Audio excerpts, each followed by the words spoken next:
அது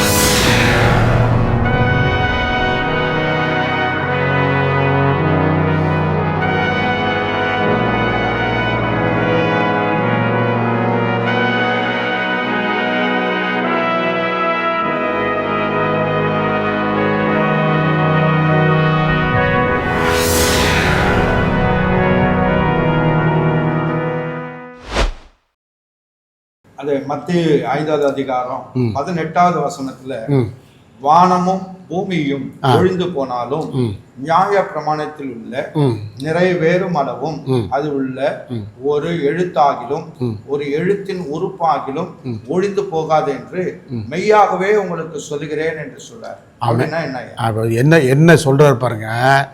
இந்த நியாய பிரமாணத்தை எவ்வளோ ஹைலைட் பண்ணுறா நல்லா புரிஞ்சுக்கொள்ளுங்க. ஏன்னு சொன்னால் அது யூதர்களுக்கு நல்லா தெரியும், நமக்கு என்ன செய்யலை அவ்வளவு. ஏன்னா நமக்கு நியாயப்பிரமாணம் என்னன்னே நமக்கு என்ன செய்யலை சொல்லி கொடுக்காம போயிட்டாங்க.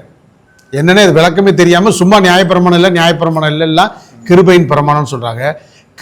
கிருபையின் பிரமாணம்னு சொல்கிற காரணமே என்னென்னா நியாயப்பிரமாணத்தை நமக்குள் நிலைநிறுத்துகிறது தான் கிருபையின் பிரமாணம். ஆமாம், சரியா? உங்களுக்கு முன்னாடி என்னால் நியாயப்பிரமாணத்தை நிறைவேற்ற முடியல, ஆனால் இப்பொழுது நான் நிறைவேற்றி அதிலே நிற்கிறேன், அதிலே நடக்கிறேன், அதன்படி வாழ்கிறேன், அதன்படி செய்கிறேங்கிற ஏபிள் டு வாக், அதுதான் சொல்லப்படுது. முன்னாடி பலன் இல்லை, இப்போ நமக்கு பலன் இருக்கு. முன்னாடி எனக்கு பலன் இல்லை, அது நியாயப்பிரமாணம் செய்ய முடியல, ஏன்னா அது என்னை அடிமைப்படுத்துது. ஏன்னா எனக்குள்ளாக இருக்கிற பாவம் என்ன செய்யுது, மேற்கொள்ளுது, என்னை அடிமைப்படுத்து, நியாயப்பிரமாணம் எதிர்த்து நிற்குது. ஏன்னா நியாயப்பிரமாணம் திரும்ப சொல்றாரு, பவுல் அழகா நியாயப்பிரமாணம் ஆவிக்குரியது, பரிசுத்தம் உள்ளது. ஆமென். அதுல எந்த குறையும் இல்லை. குறை எங்கேதான் இருக்கு, ஏன்ட்ட தான் குறை இருக்கு. ஏன்னா நான் பாவத்துல பிறந்ததுனால, எனக்குள்ள பாவம் இருக்கிறதுனால என்னால பரிசுத்தமா இருக்கிற நீதியா இருக்கிற நியாயப்பிரமாணத்தை என்னால ஃபாலோ பண்ண முடியல, அதை என்னால் லவ் பண்ண முடியல. ஏன்னா எனக்குள்ள இருக்கிற ப்ராப்ளம். அப்ப அந்த ப்ராப்ளத்தை தான் யாரு நீக்குனா, ஆண்டவர் வந்து என்ன பண்ணாரு, இந்த பாவத்தினுடைய தலையில கிருபைங்கிறத ரத்தத்தை வைக்கும் போது, கிருபை மூடும் பொழுது எனக்குள்ளாக இருக்கிற பாவம் என்னை மேற்கொள்ள முடியாமல் திணறுகிறது. அப்ப என்னால என்ன பண்ண முடியுது, அவருக்கு பிரியமான வாழ்க்கை என்னால வாழ முடிகிறது. அதை அன்பு என்கிற பாத்திரத்தின் வழியாக நான் அதை என்ன செய்கிறேன், என்னுடைய வாழ்க்கையில செயல்படுத்துகிறேன். ஆமென். புரியுதா உங்களுக்கு? அப்ப என்னுடைய வாழ்க்கையில நியாயப்பிரமாணம் அன்புங்கிற அந்த பாத்திரத்தின் அடிப்படையில என்ன செய்யுது, ஒரு இடத்துல அன்பு கூறுவதுல அன்பு கூற சொல்ற, இதுவே நியாயப்பிரமாணத்தினுடைய நிறைவேறுதலாக இருக்கிறது. ஆமென். ஏன்னா நான் யாருக்குமே தீங்கு என்ன செய்யறதில்ல, நான் யாருக்கு அநீதி செய்யறது இல்ல. ஆமென். எனக்கு அநீதி செய்தால் நான் சகித்துக் கொள்கிறேன். ஆமென். அப்ப எனக்கு நியாயப்பிரமாணம் இதெல்லாம் செய்யுது, இப்படிதான் வாழணும்னு சொல்லுது, நான் வாழ்கிறேன். அப்ப நியாயப்பிரமாணம் இருக்கா இல்லையா? 100% நமக்குள்ளாக நியாயப்பிரமாணம் இருக்கிறது. இந்த நியாயப்பிரமாணத்தை புறஜாதிகள் பார்க்கும்படியாக கர்த்தர் நினைச்சிருக்காரு, வைத்திருக்கிறார், உங்களை என்னை சாட்சியாக. ஆமென். அதன்படி நாம நடக்கணும். இதேதான் கிருபையை வச்சுட்டு நியாயப்பிரமாணத்தை இல்லைன்னு சொல்றதுனாலதான் சாட்சி இல்லாத வாழ்க்கை வாழ முடியுது. சரியா? உங்களுக்கு பாவ வாழ்க்கையே வாழும்போது உலகத்துல இருக்கவனும் பாவ வாழ்க்கை வாழ்றான், கிறிஸ்தவனும் பாவ வாழ்க்கை வாழ்றான். அதுல என்ன ஆண்டவர் சிலுவையில் என்ன செஞ்சது, என்ன பெரிய காரியம், பிரயோஜனம் இல்லையே. செஞ்சதே நீ செஞ்சுக்கிட்டு இருந்தீங்கன்னா அதுக்கு யூதனும் சரி புறஜாதியும் சரி அப்படித்தானே. வாட் இஸ் த டிஃபரெண்ட் இருக்குல்லைங்க பாஸ்டர், வித்தியாசம் இல்லையே. அப்பதான் இங்க சொல்றாரு, இந்த நியாயப்பிரமாணத்துல நினைக்கிற மாதிரி சாதாரண விஷயம் கிடையாது. வானத்தையும் பாரு, இந்த பூமியையும் பாரு, சரியா? இது இந்த வானமும் பூமியும் ஒழிஞ்சு போயிடும். ஆனா எது ஒழியாது, நியாயப்பிரமாணம் ஒழியவே ஒழியாது. பார்த்துக்க, இதுல இருக்கிறது எல்லாமே அதுல என்ன மாதிரி சொல்ற பாருங்க. ஒரு எழுத்தாயில் எழுத்தின் உறுப்புனா ஹீப்ரூல பார்த்தீங்கன்னா லெட்டர்ஸ் எழுதும்போது மேலே அந்த காலத்தில் ஆண்டவர் காலத்தில் அதெல்லாம் இங்கில் இதில் எழுதுறது தானே, பேனால் எழுதுறது தானே. அப்போ தொட்டு எழுதும்போது அந்த ரபிமார்கள் அந்த வேத பாரர்கள் என்ன பண்ணுவாங்கன்னா ஒரு டிசைன் போடுவாங்க. அதான் அந்த எழுத்துல இருக்கிற உறுப்பு. எழுத்து அதுல ஒரு சிறு எழுத்து ஆகியம்னா ஒரு யோது. சிறு எழுத்து நீங்க சொல்லப்படுறது என்னது? யோது. சரியா? அதே மாதிரி அதில் லாமெட்ல வந்து பார்த்தீங்கன்னா அப்படி மேலே போட்டு ஷீன்ல பார்த்தீங்கன்னா அந்த அதில் வந்து இப்படி ஒரு 3 புள்ளி மாதிரி டிசைன் மாதிரி. ஆமாம், புள்ளி மாதிரி இருக்காதுங்க, ஒரு டிசைன் மாதிரி இருக்கும். அதாவது ஒரு கமா மாதிரி இருக்கும், ஒரு இது மாதிரி இருக்கும், ஃபர்ஸ்ட் கொட்டேஷன் மாதிரி இருக்கும். ரொம்ப அழகாக இருக்கும். நான் உங்கள் குரூப்பில் போடுறேன். அதை நோட்டீஸ் பண்ணி சொல்கிறாரு. அது கூட அவமா போக அதில் மீனிங் இருக்கு, எல்லாமே இருக்குது, அது அர்த்தம் இருக்கு. ஒரு எழுத்தாகிலும் எழுத்தின் உறுப்பாகிலும். சரியா? உங்களுக்கு அதை எப்படி சொல்றாருன்னா, சின்ன எழுத்து தான் யோது. சரியா? 10வது எழுத்து யோது. அந்த யோதுக்கு வைக்கிறதுக்கு ஒரு ரீசன் இருக்கு. சரியா? உங்களுக்கு அதே போல அந்த எழுத்து மேல டிசைன் இருக்கு, அதுக்கும் ஒரு மீனிங் இருக்கு. இந்த மீனிங் எல்லாம் ஃபுல்ஃபில் ஆகணும்னா இது எல்லாமே ஆண்டவராகிய இயேசு கிறிஸ்துவை மையப்படுத்தி அவரை கொண்டு வந்து காமிக்கிறதா சபைக்கு வெளிச்சம். சபை வந்து அதை காமிக்கணும். சரியா? அப்போ இங்கே கொண்டு வர்றாரு, இந்த நியாய பிரமாணத்தில் இருக்க எல்லாம் நிறைவேறுமல்னு சொன்னால் ரொம்ப அருமையான விஷயம் என்ன சொல்கிறாரு, இதில் 613 இந்த நியாய பிரமாணத்தில் ஃபஸ்ட்டுமா 613 கட்டளை இருக்கு. 248 செய், 365 செய்யாது. சரியா? உங்களுக்கு இதுவும் கூட்டினீங்கன்னா 14, இதுவும் கூட்டினீங்கன்னா 14. அதனால தான் நம்ம வந்து ஷலோம்னு சொல்கிறோம், ரெண்டையும் சேர்த்து தான் சொல்கிறோம். ஏன்னா நல்லா புரிஞ்சுக்கொள்ளுங்க, நியாயப்பிரமாணம் என்ன நினைக்குதோ, நமக்கு நியாயப்பிரமாணம் உள்ளே இருந்துச்சுன்னா மனுஷன் எப்படி தப்பு செய்யறான், அவன் என்ன நினைக்கிறானோ அதை இந்த 2 கையை வச்சு தான் செய்யணும். சரியா உங்களுக்கு? ஆமென். இப்போ நியாயப்பிரமாணம் உள்ளே இருந்துச்சுன்னா அவன் தப்பு செய்ய மாட்டான். ஏன்னா தப்பு செய்யணும் என்ன வரும்போது இந்த கையை வச்சு தான் செய்யணும். அப்போ செய்ய மாட்டான். நியாயப்பிரமாணம் இல்லாதவன் என்ன பண்ணுவான், என்ன நினைக்கிறானோ அதை தப்பு அந்த 2 கையை வச்சு செஞ்சிடும். கொலை பண்ணியா, திருடுறியா, விபச்சாரம் பண்ணியா, வச்சு எல்லாம் அந்த கையை வச்சு தான் பண்ணும். இந்த கை தான் சாட்சி நமக்கு. ஆமென். அதனாலதான் யூதர்கள் இப்படி தான் செய்வாங்க, ஆசீர்வதிப்பா, இப்படி தான் ஆசீர்வதிப்பாங்க. இந்த மாதிரி 2 இதை வச்சு தான். இது ரொம்ப டெப்த்தான விஷயம். இது ரொம்ப டெப்த்தான விஷயங்கள். ஏன்னா நியாயப்பிரமாணத்துடைய கீ உள்ள இருக்கு, நியாயப்பிரமாணத்துடைய கீ இருக்குது. அதனால இந்த நியாயப்பிரமாணங்கிறது நம்ம நினைக்கிற மாதிரி அசால்ட் என்ன செய்ய முடியாது, செய்ய முடியாது. அப்போ என்னன்னா, ஆண்டவர் மற்ற எந்த உயிரினங்களுக்கும் இந்த நியாயப்பிரமாணத்தை என்ன செய்யல, கொடுக்கல. அதுதான் மனிதனுக்கு இருக்கிற பெரிய பியூட்டி. இதை ஏஞ்சல்ஸ் கொடுத்துருக்காரானா, ஏஞ்சல்ஸுக்கும் இப்படி கொடுக்கலங்க. ஆமென். ஆமென். யாருக்கு மட்டும் தான் கொடுத்துருக்காரு? மனிதனுக்கு மாத்திரம் தான் இந்த கிருபை. ஆமென். ஆமென். அதனாலதான் மனிதன் யாரை ஜட்ஜ் பண்ண முடியும்? தேவதூதர்களையே ஜட்ஜ் பண்ண முடியும். ஆமென். அதுதான் இதுல இருக்கிற ரொம்ப பியூட்டியான விஷயம். அதனால இதை நம்ம என்ன பண்ணக்கூடாது, நெக்லெக்ட் பண்ண கூடாது. ரொம்ப அழகா டிசைன் பண்ணி நல்லா ரொம்ப ரொம்ப பியூட்டிஃபுல்லா உள்ள கொடுத்துருக்கிறாரு. அதனாலதான் யோவான் அதை சொல்றாரு, நியாயப்பிரமாணத்தை மீறுகிறதே என்னது, பாவம். நியாயப்பிரமாணம் என்னன்னு தெரியாமலே நியாயப்பிரமாணத்தை முடிச்சுட்டாருன்னு சொல்றோமே, நியாயப்பிரமாணம் இல்லைன்னு சொல்றோமே. பவுல் அழகா சொல்ற, நியாயப்பிரமாணத்தினால நீ நீதிமான் தான் ஆக முடியாது, விசுவாசத்தின் மூலம் இப்ப நீ நீதிமான் ஆயிருக்கிற. அதுக்காக நியாயப்பிரமாணம் இல்லைன்னு இல்லை, விசுவாசத்தின் மூலம் நியாயப்பிரமாணத்தை நாம் நிலைநிறுத்துகிறோம். அரையும் குறையுமா படிச்சு நியாயப்பிரமாணம் தெரியாமையே நிறைவேற்றிட்டாருன்னு சொல்ற போது அது ஒரு யோசிக்க வேண்டிய விஷயம். நியாயப்பிரமாணம் என்னன்னு தெரியல, நிறைவேற்றிட்டாருன்னு எப்படி சொல்ல முடியும் உங்களுக்கு? அப்ப நியாயப்பிரமாணம் படிச்சா தெரியும், படிச்சு என்னன்னு சொல்றோம்ல, இங்க பாரு இதெல்லாம் சொல்லணும், இதெல்லாம் நிறைவேற்றிட்டாரு, அப்ப இதெல்லாம் நீ நிறைவேற்றணுமா? ஆமா, நம்ம இதெல்லாம் நிறைவேற்றணும். அதுல இருக்கே, கண்டிப்பா நம்ம செய்ய வேண்டியது இருக்கே. அவர் செய்ய வேண்டியது செஞ்சாரு. அவர் எதைத்தான் செஞ்சாரு? எதெல்லாம் நீ செஞ்சா நீதிமான் ஆவியோ அதெல்லாம் அவர் செஞ்சுட்டாரு.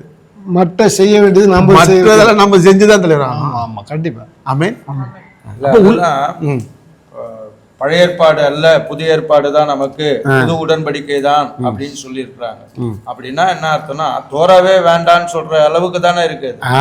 ஏன்னா அறிவு நமக்கு சரியா படிக்கல. நம்ம வந்து நமக்கு கொடுக்கப்பட்ட வேதத்தை படிக்காம வெளிநாட்டுக்காரங்க என்னெல்லாம் செய்திகள் கொடுக்குறாள் அதையே நம்ம என்ன செஞ்சோம், ப்ராக்டிஸ் பண்ணி வசனம் என்ன சொல்லுதுன்னு உள்ள என்ன செஞ்சது இல்லை, ஆராய்ந்து பார்த்தது இல்லைங்க. வெளிநாட்டுக்காரங்க வந்து ஏதாவது சொல்லி கொஞ்சம் காசை கொடுத்துட்டு வந்து சொல்லிட்டு போனான்னா அதான் மீட்டிங்ல அன்னைக்கு அதான் கதை. சரியா?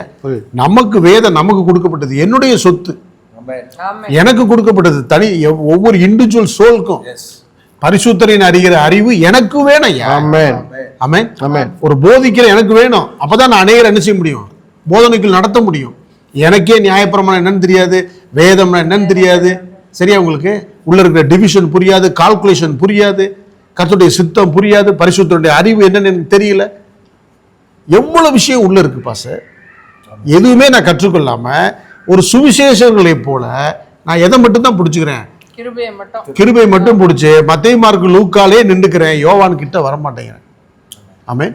அப்போ அவரை நான் எப்படி டிஸ்கிரைப் பண்ணணும், எப்படி கொண்டு வரணும்? அவர் வார்த்தையா மாமிசமா வந்தார், மாமிசமாய் வந்தவரை வார்த்தையா கொண்டு வந்து காமிக்க வேண்டிய இடத்துல தான் நம்ம ஒவ்வொரு சபையும் போதகரும் இருக்கிறார். ஆமென். ஆமென்.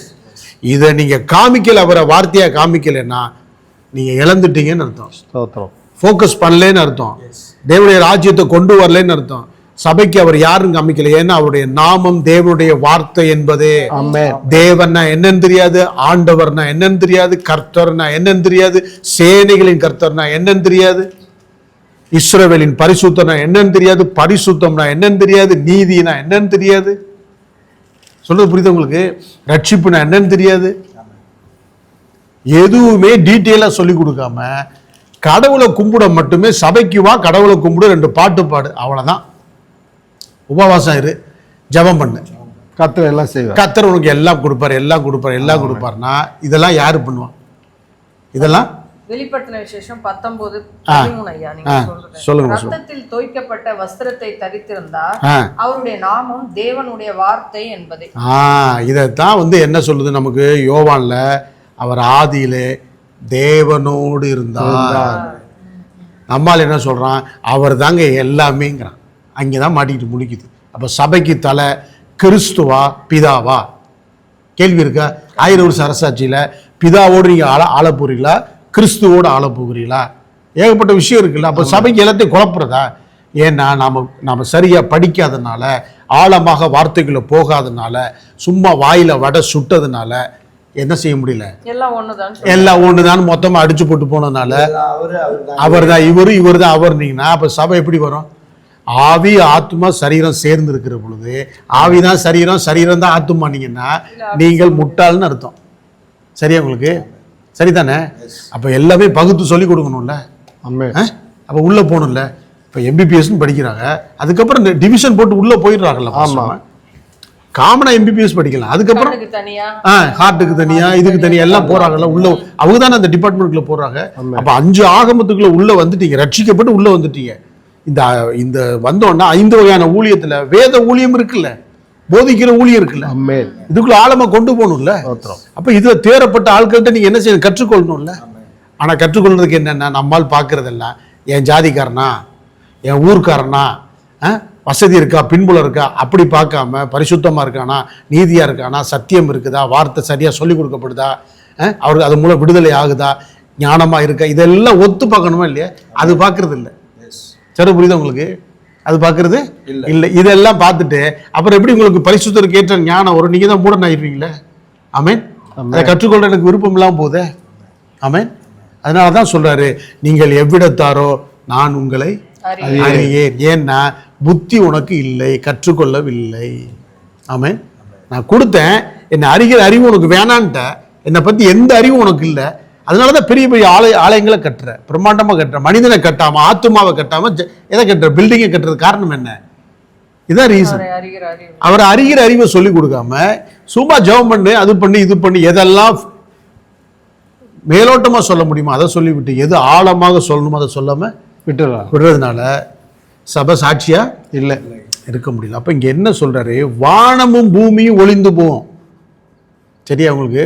அப்போ இந்த நியாயப்பிரமாணத்துடைய ஃபுல்ஃபில்மெண்ட்னா எவ்வளோ விஷயம் உள்ள டெப்த்தாக நீங்கள் பார்க்கணும். சரியா? அப்போ இந்த ஒவ்வொரு எழுத்துக்கும் சொல்கிறாரு. அப்போ அதுல என்ன இருக்குது? ஏன்னா இங்கே இவர் சொல்லும்போது இங்கே தமிழில் நியாயப்பிரமாணம் இருக்குது. அதான் உங்களுக்கு சொன்னேன் பாருங்களேன். இதில் ஜீவ வாக்கியமும் இருக்குது, நியாயப்பிரமாணம் இருக்குது. நம்ம எல்லாத்தையும் ஒரே தான் இங்கிலீஷில் லான் போட்டதுனால நம்ம நியாயப்பிரமாணம் சொல்கிறோம். வேதத்தில் ரெண்டுமே இருக்குது. 11, 11, 14, 14. நம்மகிட்ட படிக்கிற ஹச்ஆர்எம் படிக்கிற எல்லா ஸ்டூடெண்ட்ஸும் கிளியரா விளங்கும் எதை சொல்ல வர்றாருன்னு சொல்லி. ஆமென். ஒரு எழுத்து கூட என்ன செய்ய முடியாதுல, மாற்ற முடியாது. முழுக்க முழுக்க ஆண்டவராக இயேசு கிறிஸ்து தான் அதில் என்ன செய்யப்படுது, காமிக்கப்படுது. திரும்பவும் சொல்லுகிறேன், இவைகள் நமக்கானவைகள் அல்லாமல் தூதர்களுக்கானவைகள் அல்ல, விழுந்து போன மனிதர்களுக்கானவைகள் அல்ல, உலகத்துக்கானவைகள் அல்ல, திருச்சபைக்கானது. தேவனுடைய வார்த்தை திருச்சபைக்கானது. ஏனென்றால் தேவனுடைய வார்த்தை தான் தேவகுமாரர். ஆமென். அதனாலதான் அவர் தேவனோடு இருந்தார். நம்ம யோவான்ல 2:1-2 வாசிக்கிறோம். அவர் ஆதியிலே வார்த்தை இருந்தது, அந்த வார்த்தை தேவனிடத்தில் இருந்தது, அந்த வார்த்தை தேவனாய் இருந்தது, அவர் தேவனோடு இருந்தார். ஆமென். நிறைய இருக்கு, உள்ள நிறைய படிப்போம். இந்த பீரியட்ல என்ன சொல்றாரு, 248 365 பிரிக்கப்பட்டிருக்குது. வானமும் பூமியும் அழிஞ்சாலும் இந்த நியாயப்பிரமாணத்தெல்லாம் அழிஞ்சு போகாது. அப்படிங்கிறப்போ இப்போ யூதர்களுக்கு கேட்குற யூதர்களுக்கு, அந்த 12 சீசர்களுக்கு, ஆண்டவர் இவர் சொல்லும் போது, ஏன்னா இவர் ஆண்டவர் அவருக்கு தெரியாதுல்ல. ஆமாம், சரியா? அப்போ இவர் நம்மளை என்ன மிஸ்லீட் பண்ணல, வேற ஒரு மார்க்கத்துக்கோ வேற ஒரு போதனைக்கோ நம்மளை என்ன செய்யல, கொண்டு போகல. அப்ப நியாயப்பிரமாணத்தை தான் ஃபோக்கஸ் பண்றாரு அப்படிங்கறத அங்கே ஸ்ட்ராங்கா சொல்றாரு. சரியா உங்களுக்கு? ஓகே, இப்ப அடுத்ததுக்கு வாங்க. 19வது வசனம் 5ஆம் அதிகாரம். ஆகையால் இந்த கற்பனைகள் எல்லாவற்றிலும் சிறிதானது ஒன்றையாகிலும் மீறி அவ்விதமாய் மனுஷருக்கு போதிக்கிறவன் பரலோக ராஜ்யத்தில் எல்லாரிலும் சிறியவன் எண்ணப்படுவான். இவைகளை கை கொண்டு போதிக்கிறவனோ பரலோக ராஜ்யத்தில் பெரியவன் எண்ணப்படுவான். இப்போ நல்லா ஃபஸ்ட்டு பாருங்க. ஃபஸ்ட்டு நியாயப்பிரமாணத்தை சொன்னார். நான் நியாயப்பிரமாணத்தை தீர்க்கதரிசனம் அழிக்கவில்லைன்னு சொன்னார். ஆமாம். அப்புறம் நியாயப்பிரமாணம் எவ்வளவு உயர்தரமானது, உன்னதமானது, அதனுடைய ஃபுல்ஃபில்மெண்ட் எவ்வளவு சொல்லி வானத்தையும் பூமியை விட உயர்த்தி காமிக்கிறாரா? ஆமாம். சரியா? அதையும் காமிச்சிட்டு இப்போ என்ன சொல்றாரு, அதை எப்படி நீங்க ஹேண்டில் பண்றீங்கிற இடத்துக்கு தான் வர்றாரு. சரியா? ஓகே. அதை எப்படி நீங்க எப்படி போதிக்க போறீங்கன்னு இதுல நம்மளுக்கு நம்ம என்ன நினைச்சுக்கிறோம்னா, இந்த இடத்துல சொல்லப்படும் போது பரலோக ராஜ்யத்துக்கு உள்ள போனது மாதிரி நினைச்சுக்கிறோம். இந்த வசனம் படிக்கும்போது எப்படி உங்களுக்கு புரிஞ்சுக்கொள்றோம், பரலோக ராஜ்யத்துலன்னா நம்ம எல்லாரும் ஏதோ பரலோக ராஜ்யத்துக்கு உள்ள போயிட்டோம்னு நினைக்கிறோம். இல்ல, நல்லா ஒண்ணு விலகி கொள்ளுங்க. தேவன் நியாய தீர்ப்பு கொடுக்கும்போது எல்லாருமே எங்கே தான் நிற்போம், இந்த பரலோக ராஜ்யத்துல தான் நிற்போம். அதுக்கப்புறம் தான் உள்ள போறோமா போகாதங்கிறது அடுத்த விஷயம். சொல்ற புரியுது உங்களுக்கு? ஜட்ஜி கிட்ட நிக்கிற மாதிரி நிக்கணும். பரலோக ராஜ்யத்துல நிப்போம். தீர்ப்பு கொடுத்த பிறகுதான் அதுக்கப்புறம் எங்க பிரிக்கணுமோ பிரிச்சாங்க. இதுல 2 இருக்குது, நல்லா விளங்கி கொள்ளுங்க. 2 இருக்குது. அதுக்கப்புறம் பரலோக ராஜ்யத்துக்குள்ள என்ட்ரு ஆகுறதுன்னு ஒண்ணு இருக்கு. இதுக்கப்புறம் தான் அது. அதான் இங்க கிளீனா சொல்றாரு. என்ன சொல்றாரு இங்க பாரு, இதை கை கொண்டு போதிச்சின்னா பரலோக ராஜ்யத்துல பெரியவன். நம்ம தமிழ்ல எப்படி போட்டிருக்கு, பரலோக ராஜ்யம் எல்லாரும் சிறியவன் போட்டிருக்கா, லீஸா இருப்பான்னு சொல்லப்பட்டிருக்கா. இது எதுக்கு அடையாளம்னா, கைவிடப்பட்டதுக்கு உண்டான அடையாளம். சிறியவன் என்பது இந்த இடத்துல என்ன சொல்லப்படுறதுன்னா, வேதம் கொடுத்துமே நீ அதை கை கொள்ளாம அதை பத்தி சரியா போதிக்கல, நீ என்னவா இருப்பின்னா ஜட்ஜ்மெண்ட் நிற்கும் போது ரொம்ப ரொம்ப லோ, அதாவது கைவிடப்பட்ட கண்டிகை மாதிரி அந்த லோல நிப்ப. சரியா? உங்களுக்கு மெரிட்ல வர மாட்டேன். இப்ப சொல்றாங்கல்ல பாஸ்டர்மா, fail pass 35 fail and pass மாதிரி. இது சிறியவன்றதுனால என்ன நினைச்சிட்டா, ஃபர்ஸ்ட் ஆஃப் ஆல் இந்த வசனமே பரலோக ராஜ்யத்துக்குள்ள என்ட்ரான பிற்பாடு சொல்ற மாதிரியும், அதுல இப்ப பெரிய ஆட்கள்ன்ற மாதிரியும் சின்ன ஆட்கள் ஒரு ஓரமா இருந்துக்கலாம்ன்ற மாதிரி. அதுதான் இந்த கான்டெக்ஸ்ட் புரிஞ்சுக்கணும். இது என்ன எக்ஸ்பிளைன் பண்றாருன்னா, இந்த நியாய பிரமாணம்னா ஃபர்ஸ்ட் என்ன, அதுக்கு நான் ஏன் வந்தேன், அதை நான் அழிக்க வரல. அப்புறம் நியாயப்பிரமாணம் எவ்வளோ பெருசு. சரியா? அதுக்கப்புறம் நியாயப்பிரமாணத்தை நீ எப்படி ஹேண்டில் பண்ணணும், இதான் அந்த 3 இப்படி தான் பார்க்கணும். சரியா உங்களுக்கு? அதுக்கு அப்புறம் தான் 4வதுல தான் ரொம்ப சொல்றாரு, நீ இதெல்லாம் செய்கிறவன் யார், இந்த வேத பாரகன் தான் இந்த வேலையெல்லாம் செய்யணும். நியாயப்பிரமாணத்தை டீச் பண்ணுறது யார் தான், அதை செய்யணும். சரியா? இவங்களுடைய நீதியில அதிகமாக நீ நம்ம பார்த்து இதுல சொல்றாரு, அந்த 12 பேரை பார்த்து சொல்றாரு, இவங்களை விட நீ அதிகமா நீதி செய்யலைன்னா இவெல்லாம் பரலோக ராஜ்யத்துல நிப்பான். ஆனா நீ உள்ள போகணும்ல, அதைத்தான் இங்க சொல்றாரு. நீ வேத பரிசுகளுடைய நீதியில உங்கள் நீதி அதிகமாக இராவிட்டால் பரலோக ராஜ்யத்தில் பரிசுத்த நாமத்துக்கு மகிமுண்டாதாக. இந்த நாளிலும் அநேக செய்திகளை நீங்கள் கேட்டிருக்கிறீர்கள். இந்த மத்தேயு எழுதின சுவிசேஷத்தில் தேவன் இந்த மலை பிரசங்கத்திலே சொன்ன காரியங்களை குறித்ததான ஆழமான சத்தியங்களை இந்த நாளிலே அருமையான ரபியா மூலமாக நாம் கேட்டுக்கொண்டே இருக்கிறோம். தொடர்ந்து இந்த நிகழ்ச்சியை நீங்கள் பாருங்கள், கேளுங்கள். கர்த்தர் உங்களை ஆஸ்வதிப்பார். இந்த காரியங்களை இன்னும் நீங்கள் அநேகருக்கு இந்த காரியங்களை எடுத்து சொல்லுங்க. கர்த்தர் உங்களை ஆஸ்வதிப்பாராக. ஆமென். ஷாலோம் ஷாலோம் ஷாலோம். ஷாலோம் ஷாலோம்.